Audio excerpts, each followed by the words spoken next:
हाँ, स्टार्ट कीजिए सर आप, स्टार्ट कीजिए। हाँ, ओके, ओके, ठीक है। स्क्रीन थोड़ा बड़ा कर लीजिए, बहुत छोटा दिख अच्छा, रहा है, थोड़ा बड़ा कीजिए। हाँ, हाँ, ठीक है। Okay, okay. हाँ, ठीक है अच्छा, sir, okay. Okay. Good morning बच्चों।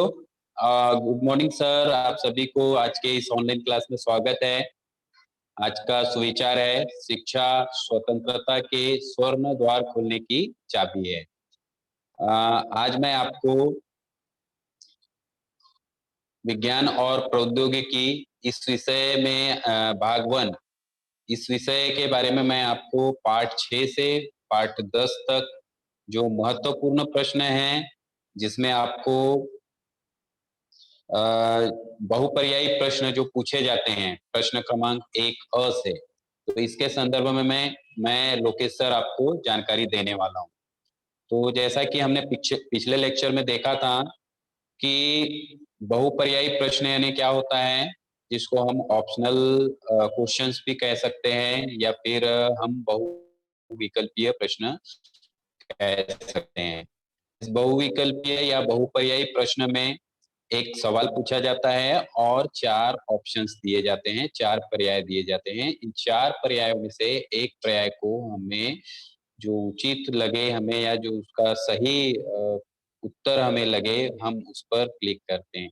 इसमें ध्यान देने वाली बात ये है कि जैसे कंडीशन उस पे लिखा हुआ रहता है कि प्रश्न क्रमांक पहला दिए गए पर्यायों में से उचित पर्याय का क्रमांक लिखो। तो आपको इस बात पर ध्यान रखना है कि हमें सिर्फ पर्याय का क्रमांक लिखना है, न कि पूरे प्रश्न को फिर से लिखना है। अगर आपके पास भरपूर समय है तो आप लिख सकते हैं, लेकिन पूरी तरह से न लिखे तो ज़्यादा बेहतर होगा, क्योंकि यदि सिर्फ आप ऑप्शन का क्रमांक ही लिखते हैं तो आपका समय बहुत बचेगा और इस पर आपको बहुत ही ध्यान रखना है। समय की बचत बहुत करनी है आपको, समय गँवाना नहीं है बेवजह। यहाँ पर मैंने एक नमूना प्रश्न पत्र मैंने शेयर किया है। इसमें देख सकते हैं आप किस प्रकार से जो प्रश्न क्रमांक पहला यहाँ पर लिखा हुआ है कि दिए गए पर्यायों में से उचित पर्याय का क्रमांक लिखो। तो यहाँ पर आप देख सकते हैं ये 5 मार्क्स का 5 अंक का क्वेश्चन होता है और पाठ 1 से लेके पाठ 10 तक के सभी सभी पाठों से कोई भी 5 प्रश्न यहाँ पर लिए जाते हैं और 5 सवाल पूछे जाते हैं और बहुत ही आसानी से आप इस पर अच्छे अंक प्राप्त कर सकते हैं, 5 अंक प्राप्त कर सकते हैं सावधानी बरत के। अब आगे देखते हैं कि इसमें कुछ जो ज़रूरी बातें हैं, जो हमें याद रखनी है कि प्रश्न क्रमांक पहले में 1-1 अंक वाले 5 बहुपर्यायी प्रश्न होंगे, ठीक है? ये बहुपर्यायी प्रश्न पाठ्यक्रम की विषय वस्तु पर आधारित होंगे। सभी जो है ये पाठ पर ही आधारित होते हैं, सभी जो प्रश्न पूछे जाएँगे, पाँचों ही प्रश्न। इन प्रश्नों के उत्तर लिखते समय तुम्हें सही पर्याय के संगत वाले पर्याय का केवल क्रमांक लिखना होगा, जो मैंने अभी आपको बताया कि आपको सिर्फ जो पर्याय सही हैं, उसका क्रमांक ही लिखना है, पूरा प्रश्न पूरी तरह से और रिपीट नहीं लिखना है। फिर उसके बाद में यहाँ पे जो अगली बात है, प्रथम प्रयत्न में लिखे गए पर्याय क्रमांक का ही मूल्यांकन किया जाएगा, अतः ध्यानपूर्वक उत्तर के स्वरूप में पर्याय क्रमांक लिखो। कभी-कभी बच्चे क्या करते हैं कि जो आपने एक बार पर्याय का क्रमांक लिख दिया है, तो आप कन्फ्यूजन में रहते हैं कि कहीं इसका जो उत्तर है वो दूसरा कोई और पर्याय तो नहीं है। तो आप क्या कर लेते हो, कभी-कभी उसमें दोनों पर्याय का क्रमांक लिख लेते हैं। ऐसी गलतियाँ बहुत बार होती है, तो हमेशा आपको ध्यान में रखना है कि जो प्रथम पहली बार जो जो पर्याय आप चुनोगे उसी पर्याय पर ही विचार किया जाएगा, उसी पर्याय पर ही अंक दिए जाएँगे। इसको आपको बहुत ही ध्यान रखना है। इसलिए 4 में से कोई एक ही पर्याय क्रमांक ही लिखना है, जो आपको उचित लगे, ठीक है? तो चलिए हम देखते हैं पाठ 6 से पाठ 10 तक कुछ महत्वपूर्ण प्रश्न मैंने लिए हैं, उसके बारे में हम जानकारी लेते हैं। छठे लेसन से प्रकाश का परावर्तन। यहाँ पर जो आपके सामने पहला प्रश्न आपको दिखाई दे रहा है कि प्रकाश की कोई किरण एक माध्यम से किसी अन्य माध्यम की ओर गमन करती है तो उसकी दिशा में होने वाले परिवर्तन की परिघटना को डैश कहते हैं। यहाँ पर रिक्त स्थान दिया गया है। यहाँ पर 4 ऑप्शन दिए गए हैं। प्रकाश का पहला ऑप्शन जो ए दिया है, प्रकाश का वर्ण विक्षेपण। बी ऑप्शन दिया है प्रकाश का प्रकीर्ण। सी ऑप्शन दिया है प्रकाश का अपवर्तन और डी ऑप्शन दिया है प्रकाश का परावर्तन।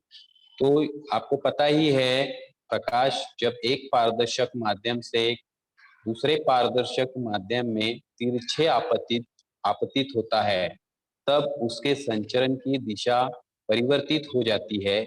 इसे ही प्रकाश का अपवर्तन कहते हैं। तो यहाँ पर जो सी वाला ऑप्शन है वो हमारा सही है। हम सी वाले ऑप्शन को हम क्या करेंगे, आप पर्याय क्रमांक, जैसे यहाँ पर प्रश्न क्रमांक पहला अ इस रूप में आपके नमूना प्रश्न पत्र में पूछा जाता है, तो आप क्या लिखेंगे, प्रश्न क्रमांक पहला अ, उसके बाद में उत्तर में लिखना है पहले का सी। तो यहाँ पे पहला लिखा हुआ है, ये पहला, और उसके बाजू में आपको ब्रैकेट में लिखना है सी। चाहे तो आप नाम भी लिख सकते हैं, प्रकाश का अपवर्तन ये लिख सकते हैं। तो यहाँ पर ये जो पहला सवाल मैंने आपको पढ़ा है उसका सही उत्तर जो है वो सी ऑप्शन है। उसके बाद में दूसरा जो यहाँ पर सवाल है, हवा से कांच की ओर गमन करने वाली जो आपतित किरण विभाजक तल पर 90 अंश माप वाले कोण पर आपतित होती है, वह डैश होकर गुजरती है या झुक जाती है। क्या आएगा ऑप्शन? तो यहाँ पे पहला जो ऑप्शन दिया है अभिलंब की ओर झुक जाती है। बी ऑप्शन दिया है अभिलंब से परे दूर हट जाती है। सी ऑप्शन है बिना झुके उसमें गुजरती है। डी ऑप्शन है टेढ़े-मेढ़े मार्ग पर चलती है। तो आपको पता ही है कि हवा से कांच की ओर गमन करने वाली जो आपतित किरण है, यदि वो 90 अंश के माप वाले कोण पर आपतित होती है, वह सीधे बिना झुके क्या हो जाती है, गुजरती है। तो यहाँ पर भी हमारा जो हेलो आंसर होगा, हाँ हेलो। सर, हाँ हाँ, सर, स्क्रीन बड़ा कीजिए ना सर थोड़ा। ओके, ओके, स्क्रीन बहुत छोटा हो गया है। हाँ, हाँ, ठीक है हाँ, sir, okay. Okay okay. Sir, continue. हाँ, हाँ। तो आप यहाँ पर देख सकते हैं, तो सी वाला जो ऑप्शन है, वो हमारा यहाँ पर सही है। तो आपको इस बात पे मतलब इसका सही ऑप्शन जो सी है, उस पर्याय को आपको लिखना है। उसके बाद थर्ड जो क्वेश्चन है, किसी संघन माध्यम से विरल माध्यम की ओर, किसी संघन माध्यम से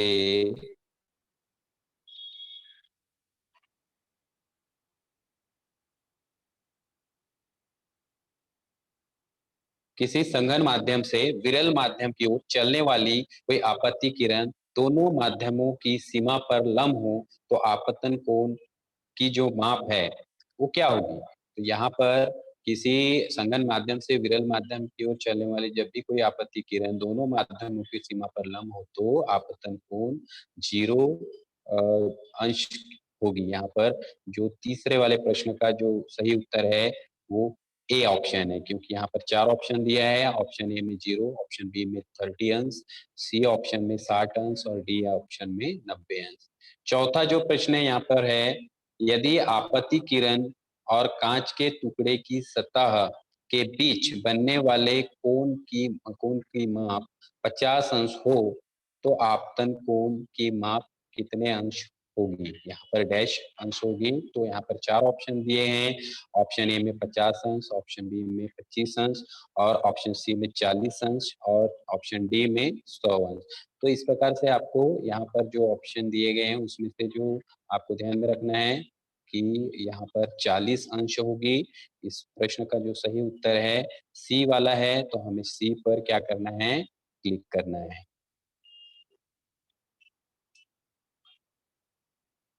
उसके बाद अगला जो क्वेश्चन है यहाँ पर पांचवा, इसी प्रकाश के परावर्तन विश्लेषण से छठे लेसन से पांचवा जो प्रश्न है, यदि प्रकाश की कोई किरण कांच के एक टुकड़े के पृष्ठभाग के साथ 60 अंश माप वाला कोण निर्मित करती हो, तो अपवर्तन कोण कितनी होगी? अभी आपको ध्यान में रखना है कि अपवर्तन कोण हमेशा जो है 30 अंश से कम होती है। इसका मतलब ऑप्शन बी वाला जो है यहाँ पर सही आंसर होगा।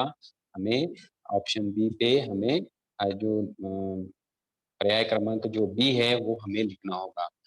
प्रकाश के छठा जो प्रश्न है यहाँ पर, प्रकाश के एक पारदर्शक माध्यम में से दूसरे पारदर्शक माध्यम में तिरछे मार्ग से जाते समय उसके संचरण की दिशा बदलने का जो कारण होता है वो यहाँ पर लिखा है। 4 ऑप्शंस दिए हैं। ऑप्शन ए में प्रकाश के रंग में परिवर्तन, प्रकाश के आवृत्ति बारंबारता में परिवर्तन, प्रकाश की चाल में परिवर्तन और प्रकाश की तीव्रता में परिवर्तन। तो यहाँ पर हमेशा प्रकाश की एक पारदर्शक माध्यम से दूसरे पारदर्शक माध्यम में तिरछे मार्ग से जाते समय उसके संचरण की जो दिशा जो बदलती है उसका मुख्य कारण होता है प्रकाश की चाल में परिवर्तन। तो यहाँ पर सी वाला जो ऑप्शन है वो सही होगा। तो हमें छठे वाले प्रश्न के लिए सी वाला ऑप्शन लिखना होगा। उसके बाद में यहाँ पर ये मार्च 2019 में एक सवाल पूछा गया है। यहाँ देख सकते हैं हम, यदि प्रकाश की कोई किरण कांच के एक टुकड़े के पृष्ठभाग के साथ 50 अंश माप वाला कोण बनाती हो, तो अभी आपको इसके पहले मैंने एक क्वेश्चन पढ़ा था, तो उस क्वेश्चन में भी सेम यही क्वेश्चन है, लेकिन आपको ध्यान क्या रखना है कि पृष्ठभाग पर किसी कांच के एक टुकड़े के पृष्ठभाग के साथ 50 अंश माप वाला कोण बनाती हो, तो आपतन कोण का माप जो है उससे 10 अंश कम होगा, यानी कि बी वाला ऑप्शन होगा, 40 अंश होगा। यहाँ पर हम बी वाले ऑप्शन को चुनेंगे और उसका सही पर्याय लिखेंगे। 13वां प्रश्न है, अपवर्तन की प्रक्रिया में हवा से कांच में जाने वाली प्रकाश की किरण, अपवर्तन की प्रक्रिया में हवा से कांच में जाने वाली प्रकाश की किरण क्या होती है? अभिलंब की ओर झुक जाती है। तो यहाँ पर ए ऑप्शन अभिलंब की ओर झुक जाती है, ये सही है। यहाँ पर हम ये इसको चुनेंगे। और बी ऑप्शन दिया है अभिलंब से दूर चली जाती है, अभिलंब पर सी ऑप्शन है अभिलंब पर लंब होती है और डी ऑप्शन है अभिलंब के समांतर होती है। तो यहाँ पे पहला जो ऑप्शन है ए ऑप्शन अभिलंब की ओर झुक जाती है। ठीक है, अपवर्तन जहाँ आया तो आपको समझना है कि अपवर्तन किसे कहेंगे, जहाँ पर जो प्रकाश की किरण जो है वो अभिलंब की ओर झुक जाती है। 14वां यहाँ पर जो प्रश्न है, तारों के टिमटिमाने का कारण क्या है? अभी आप देखते होंगे आसमान पे आसमान में रात्रि के समय तारे टिमटिमाते हैं, तो उसका कारण क्या होता है? यहाँ पर वायुमंडल में वायु का परिवर्तन होने वाला जो अपवर्तनांक होता है, उसके कारण जो है तारे टिमटिमाते हैं। तो यहाँ पर डी वाला ऑप्शन सही होगा। हमें डी वाले ऑप्शन को क्या करना होगा? क्लिक करना होगा। 15वां जो प्रश्न है, सूर्य क्षितिज के थोड़ा नीचे होने पर भी हमें दिखाई देता है, इसका कारण क्या है? 15वां जो प्रश्न है जो पूछा गया है, सूर्य क्षितिज के थोड़ा नीचे होने पर भी हमें दिखाई देते हैं, इसका कारण है प्रकाश का अपवर्तन। प्रकाश का अपवर्तन, प्रकाश के अपवर्तन के कारण ही हमें क्या होता है, सूर्य क्षितिज के थोड़ा नीचे होने पर हमें दिखाई देता है। अब प्रकाश का अपवर्तन मतलब मैंने आपको बताया है कि प्रकाश जब एक पारदर्शक माध्यम से दूसरे पारदर्शक माध्यम में तिरछे आपतित होता है, तब उसके संचरण की दिशा परिवर्तित हो जाती है, इसे ही प्रकाश का अपवर्तन कहते हैं। ठीक है, तो इस प्रकार से आपको ध्यान में रखना है। अगला जो मैंने यहाँ पर पीपीटी तैयार किया है, आप देख सकते हैं 7वें लेसन से है, लेंस और उनके उपयोग। ठीक है, तो यहाँ पे पहला प्रश्न लिया है मैंने, पानी के अंदर स्थित हवा का कोई बुलबुला सदैव डैश की भांति, रिक्त स्थान की भांति कार्य या व्यवहार करता है। तो यहाँ पे जो 7वें लेशन का जो 4 ऑप्शन दिया है, पहला दिया है ए ऑप्शन समतल दर्पण, बी ऑप्शन दिया है अवतल लेंस, सी ऑप्शन दिया है उत्तल लेंस और डी ऑप्शन दिया है अवतल दर्पण। तो यहाँ पे बी वाला ऑप्शन अवतल लेंस सही होगा। हम इस पर्याय को लिखेंगे। पानी के अंदर स्थित हवा का कोई बुलबुला सदैव अवतल लेंस की भांति कार्य करता है। दूसरा प्रश्न है, निम्नलिखित में से डैश को लेंस का सूत्र कहते हैं। अभी लेंस का सूत्र आपको पता है क्या होता है यहाँ पर जो बी वाला ऑप्शन है जिसमें दिया है 1/b माइनस 1/u बराबर 1/f। बी यानी प्रकाशीय केंद्र से प्रतिबिंब बिंब की दूरी, और u यानी कि प्रकाशीय केंद्र से वस्तु की दूरी, और f यानी कि जो नाभ्यंतर होता है प्रकाशीय केंद्र से मुख्य नाभि की बीच की दूरी को नाभ्यंतर कहते हैं। तो यहाँ पे बी वाला ऑप्शन सही होगा। तो निम्नलिखित में से जो लेंस का जो सूत्र है वो बी वाला ऑप्शन है, हम इसे लिखेंगे। ठीक है। उसके बाद थर्ड प्रश्न है यहाँ पर, अवतल लेंस की सहायता से निर्मित प्रतिबिंब डैश होता है। अवतल लेंस की सहायता से हमेशा जो प्रतिबिंब बनता है वो कैसा होता है, काल्पनिक और सीधा होता है। तो ए ऑप्शन में काल्पनिक और सीधा लिखा हुआ है, तो हम यहाँ पर ए ऑप्शन को लिखेंगे। चौथा प्रश्न दिया है, उत्तल लेंस की सहायता से वस्तु का काल्पनिक प्रतिबिंब प्राप्त करने के लिए उसे डैश दिया है। तो यहाँ पे 4 ऑप्शन दिया है। ए ऑप्शन में दिया है लेंस से अनंत दूरी पर रखना चाहिए। बी ऑप्शन दिया है लेंस से 2f की दूरी पर रखना चाहिए। सी ऑप्शन दिया है लेंस से f दूरी पर रखना चाहिए। और डी ऑप्शन दिया है लेंस और उसकी मुख्य नाभि f1 के मध्य रखनी चाहिए। तो उत्तल लेंस की सहायता से वस्तु का काल्पनिक प्रतिबिंब प्राप्त करने के लिए लेंस और उसकी मुख्य नाभि f1 के मध्य रखनी चाहिए, यानी कि डी वाला ऑप्शन सही है। यहाँ पर हम डी वाले ऑप्शन को चुनेंगे। ठीक है।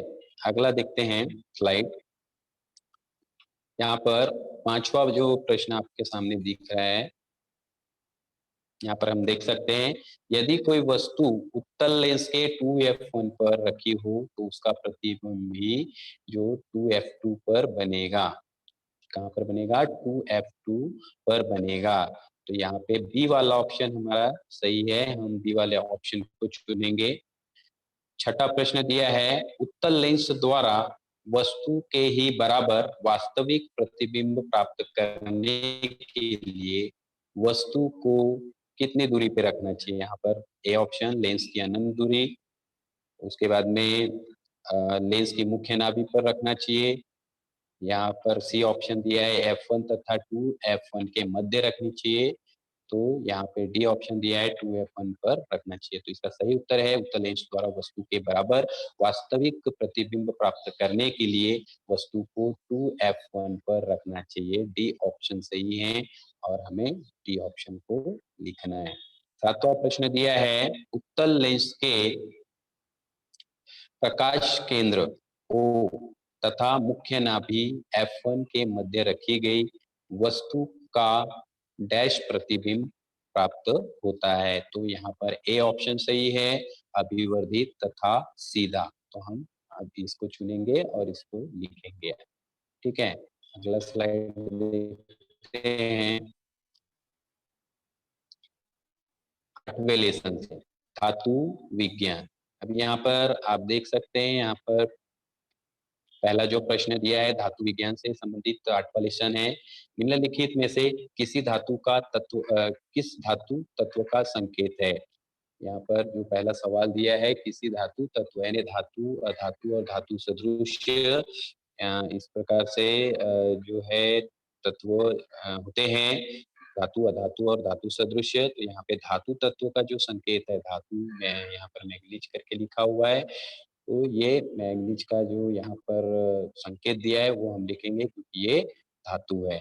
दूसरा प्रश्न दिया है, निम्नलिखित में से डैश किसी अधातु तत्व का संकेत है। अब यहाँ पे जो दूसरा सवाल पूछा गया है वो है अधातु का। तो अधातु यहाँ पर कौन सा है हमें देखना है। तो ए ऑप्शन, बी ऑप्शन और सी ऑप्शन। तो यहाँ पर जो ब्रोमीन है, सी ऑप्शन वो सही है, इसलिए हम जो है बी ऑप्शन को चुनेंगे, ब्रोमीन करके। यह अधातु तत्व का संकेत है। ठीक है। उसके बाद में तीसरा प्रश्न दिया है, डैश एक धातु सदृश तत्व है। धातु सदृश यानी जिसमें धातु और अधातु दोनों के गुणधर्म पाए जाते हैं। तो यहाँ पे बी वाला ऑप्शन एंटीमनी, जो आपके सामने यहाँ पर बोला गया है, तो आप देख सकते हैं। तो धातु सदृश तत्व है एंटीमनी, उसको हम लिखेंगे। चौथा प्रश्न दिया है, धातु सदृश तत्वों में डैश के गुणधर्म पाए जाते हैं। जैसा कि मैंने अभी आपको बताया कि धातु सदृश्य में धातु और अधातु दोनों के गुणधर्म पाए जाते हैं।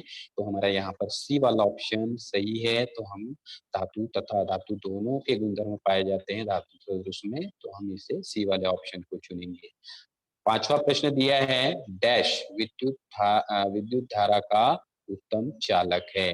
तो ये ग्रेफाइट यहाँ पर सही इसका उत्तर है, क्योंकि ग्रेफाइट जो है ये कार्बन का ही रूप है। तो यहाँ पे ये मतलब अधातु होते हुए भी ये विद्युत धारा का उत्तम चालक है, जबकि हमें पता है कि जो अधातु में क्या होता है, वो विद्युत का कुचालक होती है। लेकिन ग्रेफाइट ये अपवाद है।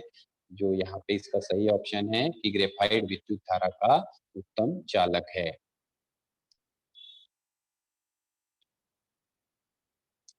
यहाँ पे छठा प्रश्न दिया है, डैश सामान्य तापमान पर द्रव्य अवस्था में होती है। आप देखे होंगे पारा, जो आप थर्मामीटर जहाँ पर डॉक्टर लोग ज्यादातर इस्तेमाल करते हैं, वहाँ पर एक लिक्विड होता है हमारा टेम्परेचर मापने के लिए। जब उसका इस्तेमाल किया जाता है तो जो पारा है वो धीरे धीरे थर्मामीटर में जो मौजूद होता है वो चढ़ता है, उसी को पारा कहते हैं। और ये पारा जो है ये सामान्य तापमान पर द्रव्य अवस्था में होता है। ठीक है, तो यहाँ पे डी वाला ऑप्शन सही है। सातवां जो प्रश्न दिया है, डैश उभयधर्मी ऑक्साइड है। उभयधर्मी ऑक्साइड यहाँ पर ऑप्शन ए में सोडियम ऑक्साइड, मैग्नीशियम ऑक्साइड, और उसके बाद जिंक ऑक्साइड और सल्फेट ऑक्साइड यहाँ पर दिया है। तो सी वाला जो ऑप्शन है जिंक ऑक्साइड, तो यहाँ पर हम उभयधर्मी ऑक्साइड के रूप में इसको लिख सकते हैं। आठवां जो प्रश्न दिया है, डैश अम्लीय गुणधर्म वाली ऑक्साइड है। तो कार्बन डाइऑक्साइड जो है ये अम्लीय गुणधर्म वाली ऑक्साइड है। यहाँ पे सी वाला ऑप्शन हम चुनेंगे। नवा प्रश्न दिया है, एक क्षारकीय गुणधर्म वाली ऑक्साइड है। डैश एक क्षारकीय गुणधर्म वाली ऑक्साइड है। तो यहाँ पे K2O मतलब पोटेशियम ऑक्साइड जो है, बी वाला ऑप्शन, ये यहाँ पर क्या होगा, क्षारकीय गुणधर्म वाली ऑक्साइड है। रेडॉक्स अभिक्रिया, यहाँ पे 10वां वाला जो प्रश्न दिया है, रेडॉक्स अभिक्रिया का क्या अर्थ है। तो यहाँ पे सही ऑप्शन जो है वो डी वाला है। यहाँ पर ए को किया गया है लेकिन ए सही नहीं है। यहाँ पे डी ऑप्शन है, जहाँ पर हम देख सकते हैं कि ऑक्सीकरण और अपचयन अभिक्रिया एक साथ घटित होती है। तो रेडॉक्स अभिक्रिया में जो डी वाला ऑप्शन है उसे हमें चुनना है।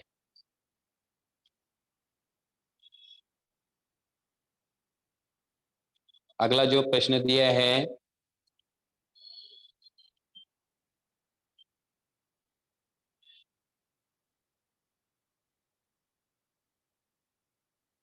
11वां प्रश्न, ब्रांज मिश्र धातु यानी कौन कौन से मिश्र धातुओं से ये जो ब्रांच है वो बना हुआ है। दो ऑप्शंस यहाँ पर दिए हैं, डैश तथा डैश से बनाई जाती है।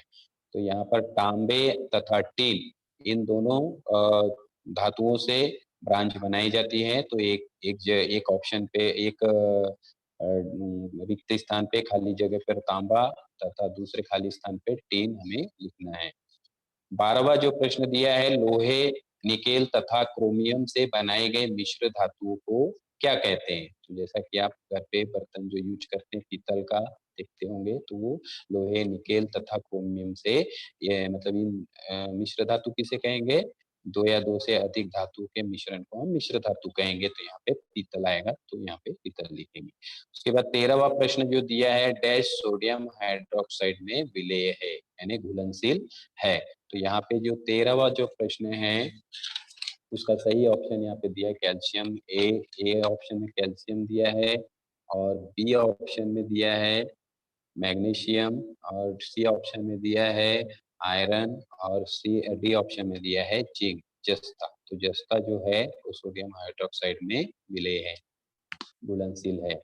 उसके बाद में 14वां जो प्रश्न दिया है, डैश द्वारा लोहे पर जंग लगना रोका जाता है। जैसा कि हम देखते हैं कि लोहे पर जंग न लगे इसके लिए उसमें जस्ते का लेप लगाया जाता है। तो यहाँ पर हम देखते हैं जस्ते के लेप लगाने से उसको क्या किया जा सकता है, लोहे को जंग लगाने से रोका जा सकता है। तो बी वाला ऑप्शन सही है यहाँ। 15वां जो प्रश्न दिया है, कार्बन की सहायता से डैश के ऑक्साइड का अपचयन कराने पर यह धातु प्राप्त होती है। तो कार्बन की सहायता से जस्ते के ऑक्साइड का अपचयन कराने पर यह धातु प्राप्त होती है। तो जस्ता यहाँ पे इसका सही उत्तर है। उसके बाद 16वां जो प्रश्न दिया है, पिघले हुए विद्युत अपघट्य पदार्थ में डुबाई गई ग्रेफाइट की छड़ें धनाग्र का कार्य करती है। जो पिघले हुए अपघट्य पदार्थ में जो डुबाई गई जो छड़ होती है वो ग्रेफाइट की होती है और यह धनाग्र का कार्य करती है। तो बी वाला ऑप्शन यहाँ पर सही होगा। तो हम बी वाले इस ऑप्शन को लिखेंगे। उसके बाद अगला स्लाइड देखते हैं। चांदी की हवा में उपस्थिति डैश के साथ अभिक्रिया होकर सिल्वर सल्फाइड बनता है।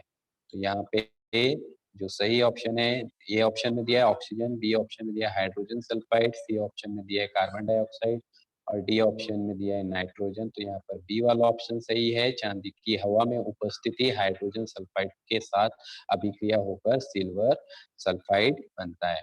तो इस प्रकार से आप ऑप्शनली प्रश्नों का जो 4 एक बार अगर आप अच्छे से स्टडी करेंगे तो आप 4 में से एक ऑप्शन आपके मतलब दिमाग में रहेगा ये बात, और आप उसका परफेक्ट याद ना रहे तो भी आप 4 में से एक ऑप्शन को, सही ऑप्शन को चुन सकते हैं। फिर 18वां जो प्रश्न दिया है, डैश सबसे कठोर होता है तथा उसका द्रव्यमान और क्वथनांक उच्च होता है। तो आपको पता है कि हीरा जो है कार्बन का ही रूप है और हीरा जो है सबसे कठोर होता है तथा उसका द्रव्यमान, द्रव्यमांक यानी ठोस से द्रव में और क्वथनांक यानी द्रव से गैस में जो रूपांतरित होने की जो क्रिया है उसको कहते हैं।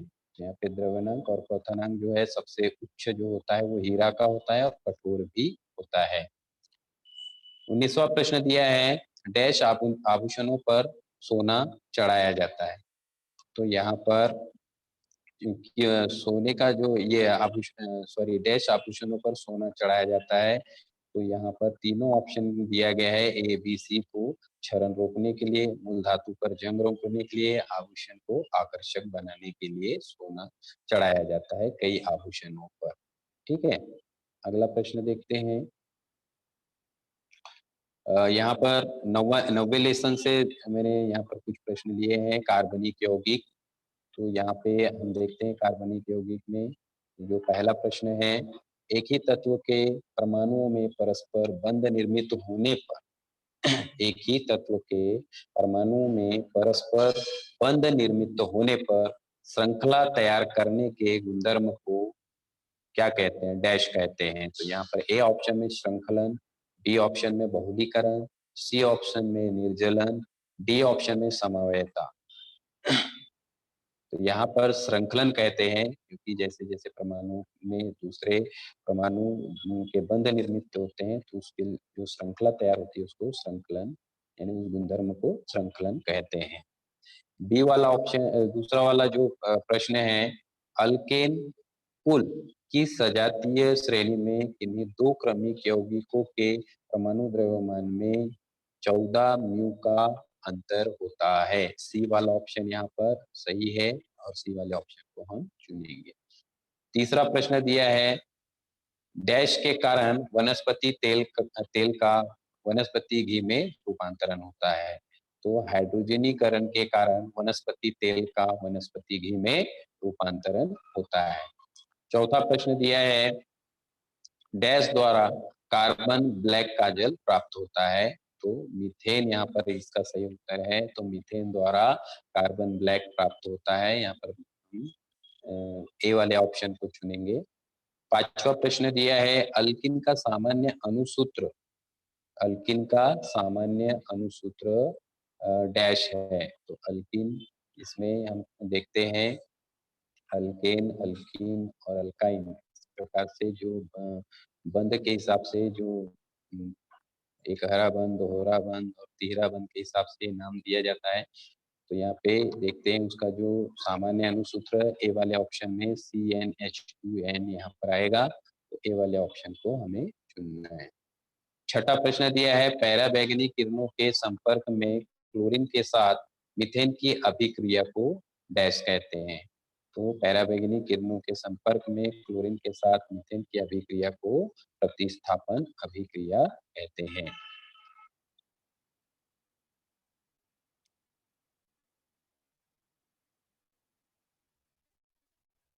यहाँ पर अगला प्रश्न दिया है, डैश द्वारा कार्बन ब्लैक या काजल प्राप्त होता है। ये वही सेम प्रश्न यहाँ पर है, सभी जो मैंने आपको बताया था, यहाँ चौथा, पांचवा और छठा। ठीक है, सातवां प्रश्न देखते हैं, अल्काइन का सामान्य सूत्र डैश है। तो अल्काइन का सामान्य सूत्र जो है CnH2 माइनस 2, सी वाला ऑप्शन यहाँ पे है। अल्काइन जिसमें तिहरा बंध ऐसा हाइड्रोकार्बन जिसमें तिहरा बंध हमें देखने को मिलता है। ठीक है, आठवां प्रश्न है, एथीन हाइड्रोकार्बन के दो कार्बन परमाणु में एथीन हाइड्रोकार्बन के दो कार्बन परमाणुओं में डैश बंध होता है। तो एथीन यानी ईथ का मतलब होता है दो, तो यहाँ पे एथीन, इन अल्किन वाला है, तो अल्किन में मैंने बताया था दोहरा बंध होता है, और यहाँ पे दो कार्बन के बीच में दोहरा बंध है, इसके लिए इसको एथीन नाम दिया है। एथीन हाइड्रोकार्बन में दो कार्बन परमाणु में दोहरा बंध होता है। बी वाला ऑप्शन सही है, हम बी वाले ऑप्शन को चुनेंगे। उसके बाद नौवां प्रश्न दिया है, जिन कार्बनिक यौगिक में दोहरा अथवा तिहरा बंध होता है उसे डैश कहते हैं।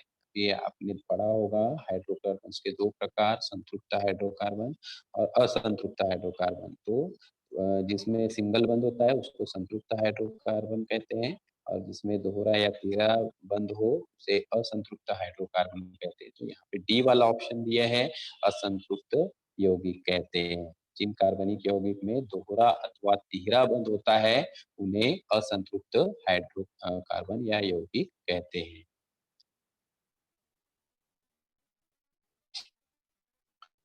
दसवां प्रश्न दिया है, C7H16 क्या है, डैश है। तो आपको यहाँ पर पता होगा कि एक कार्बन हो तो हम उसको मिथ कहते हैं, दो कार्बन हो तो हम उसको इत कहते हैं, तीन हो तो प्रॉप कहते हैं, चार हो तो ब्यूट कहते हैं, पांच हो तो पेंटेन कहते हैं। तो इस तरह से यहाँ पर हेक्सेन, हेप्टेन यानी कार्बन की संख्या पर यहाँ हमको देखना है कार्बन कितनी है। तो यहाँ पे 7 कार्बन है, तो 7 कार्बन को हेप ऐसा नाम है, और उसमें हाइड्रोजन 16 है। तो यहाँ पर उसको जो नाम दिया गया है डी वाला ऑप्शन हेप्टेन। तो हमारा जो सही उत्तर होगा वो हेप्टेन होगा। 11वां प्रश्न दिया है, क्रियात्मक समूह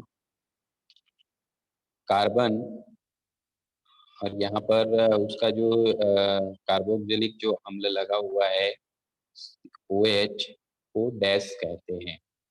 ठीक है, तो यहाँ पर डी वाला ऑप्शन कार्बोक्सिलिक अम्ल आएगा, और यहाँ पे कार्बोक्सिलिक अम्ल को हम चुनेंगे। 12वां प्रश्न दिया है, पेंटेन C5H12 यौगिक में डैश समजात यौगिक होते हैं। कितने समजात यौगिक होते हैं? 3 समजात यौगिक होते हैं। 13वां प्रश्न दिया है कि डैश में अल्कोहलिक क्रियात्मक समूह है। अभी जिसमें OH लगा हुआ होता है, OH जो है ये क्रियात्मक समूह है, अल्कोहलिक क्रियात्मक समूह है। तो जहाँ जहाँ पर OH आपको दिखाई दे हम उसको अल्कोहलिक क्रियात्मक समूह कह सकते हैं। यहाँ पर ABC जो यहाँ पे एक संरचना सूत्र बना हुआ है, इस सभी में OH लगा हुआ है, तो हम दिए गए सभी विकल्प को चुनेंगे कि डी वाले ऑप्शन को चुनेंगे, क्योंकि सभी में अल्कोहलिक क्रियात्मक समूह लगे हुए हैं। 14वां प्रश्न यहाँ पर आप देख सकते हैं, ऑक्सीजन के अणु में दो कार्बन परमाणु के मध्य डैश बंद होता है। तो ऑक्सीजन के अणु में दो कार्बन परमाणु के मध्य दोहरा बंद होता है। 15वां प्रश्न दिया है, इथेनोइक अम्ल की गंध डैश होती है। इथेनोइक अम्ल की गंध विनेगर या सिरके जैसी होती है। 16वां प्रश्न दिया है, इथेनोइक एसिड का अणुसूत्र डैश है।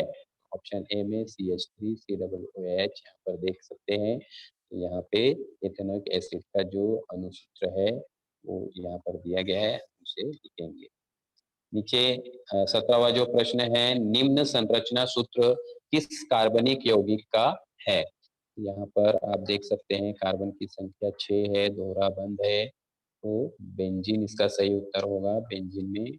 और ये जो है वलयाकार, यहाँ पर आपको इसकी रचना देखने को मिल रही है। तो ये जो बी वाला ऑप्शन है बेंजीन, इस कार्बनिक यौगिक का जो नाम है वो बेंजीन है, और बेंजीन को हम क्या करेंगे, चुनेंगे।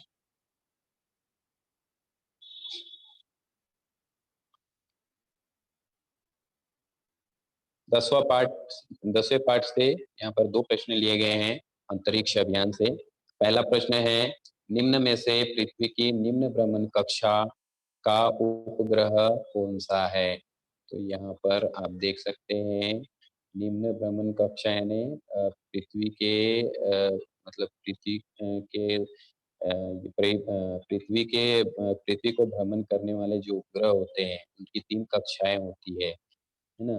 तो एक उसको कहेंगे उच्च भ्रमण कक्षा, दूसरे कक्षा को कहते हैं मध्य भ्रमण कक्षा, और तीसरे को कहेंगे निम्न भ्रमण कक्षा। तो यहाँ पर कौन सा उपग्रह है जो निम्न भ्रमण कक्षा का उपग्रह है। यहाँ पर अंतरराष्ट्रीय अवकाश स्टेशन यहाँ पर दिया गया है। तो ये निम्न भ्रमण कक्षा है जो कि पृथ्वी के भूपृष्ठ से बहुत ही कम दूरी पर स्थित है। उसके बाद में दूसरा जो प्रश्न दिया है, भू-स्थिर उपग्रह को पृथ्वी के चारों ओर एक परिक्रमा पूर्ण करने के लिए लगभग कितने घंटे लगते हैं।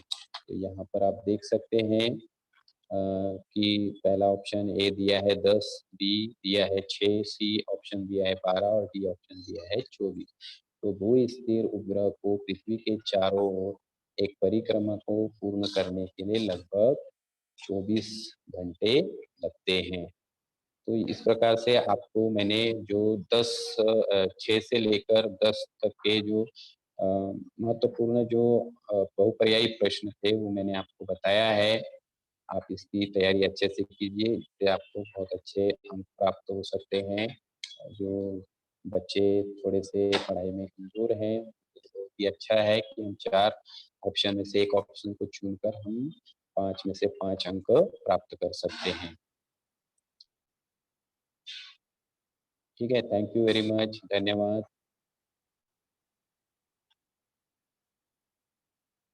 हेलो, हेलो, किसी बच्चे को कुछ सवाल पूछना हो तो पूछ सकते हैं आप। हाँ बच्चों, आपको इस टॉपिक से संबंधित कोई क्वेश्चन पूछना है तो आप लोग पूछ सकते हो।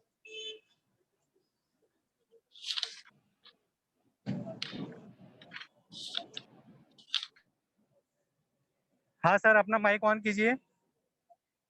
सर अपना माइक ऑन कीजिए।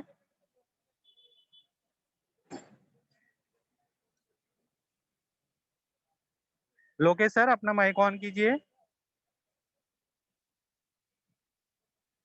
लोकेश सर। हाँ, हाँ बच्चों, आपको कोई क्वेश्चन पूछना है तो आप लोग पूछ सकते हो इस टॉपिक से संबंधित। अगर आपके मन में कोई सवाल है, कोई क्वेश्चन है तो आप लोग पूछ सकते हो। अपना माइक ऑन करो और अपना क्वेश्चन पूछो।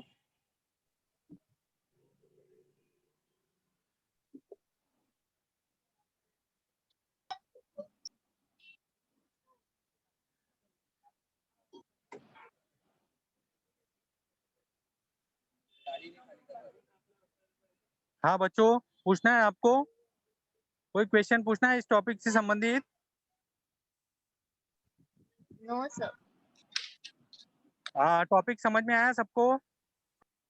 सर ने जो यस सर। सर ने जो पढ़ाया वो समझ में आया बच्चों? हाँ सर आया। अच्छा, किसी को कोई क्वेश्चन पूछना है तो आप लोग पूछ सकते हो। No sir.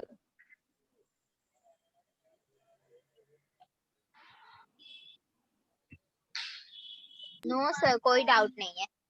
कोई डाउट नहीं है, ओके। धन्यवाद sir. Thank you sir, thank you बच्चों। ओके। ओके